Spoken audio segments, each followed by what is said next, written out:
Yo tout le monde, c'est JKFC. Comme vous l'avez vu, j'ai changé de photo de profil, de nom aussi.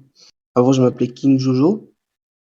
J'ai changé parce que je me suis dit, faire du foot et du Jojo, c'est pas possible. Faut un thème propre à la chaîne. Et j'ai choisi le foot, même si je continuerai à kiffer Jojo.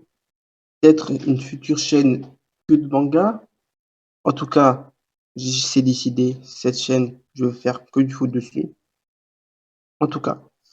On se retrouve aujourd'hui pour parler de Jules Koundé. Jules Koundé, le nouveau joueur du Barça. Alors, on va voir ses qualités principales et quelques défauts aussi. En tout cas, on va juger le joueur, ce qu'il peut apporter au Barça, les défauts aussi du transfert, les avantages du transfert, tout ça. Donc, c'est parti. Donc, déjà, les avantages de ce transfert, pour moi, déjà, Koundé est très jeune.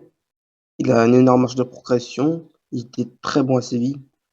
Pour moi, c'est important d'avoir de la jeunesse aussi, parce que entre Piqué, 34 ans, Jordi Alba, 32 ans, Sergio Roberto, 30 ans, je crois, il a, Busquets, 33, 34 ans. Voilà, il faut apporter de la jeunesse aussi en défense. On a Araujo, 21 ans. Déjà, Araujo, pour moi, il va rester en défense, c'est sûr.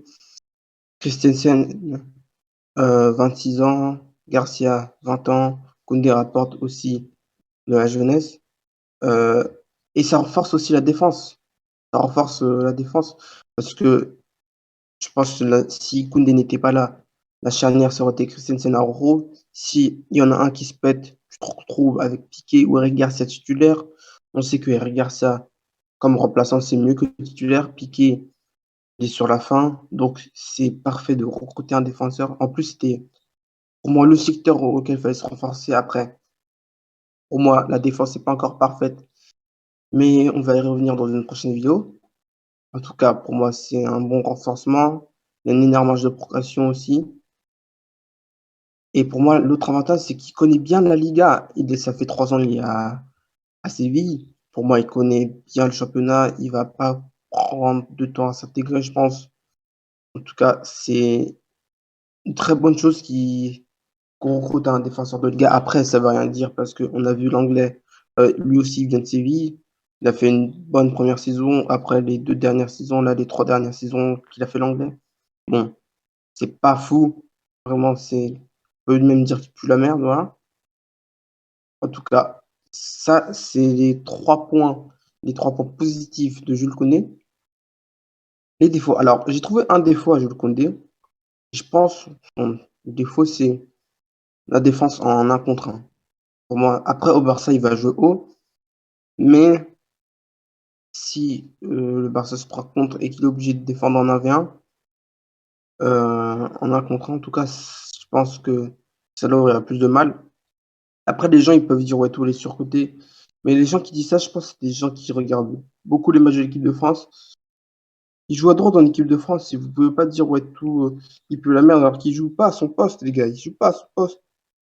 Il joue à droite en équipe de France, c'est qu'il est nul à droite.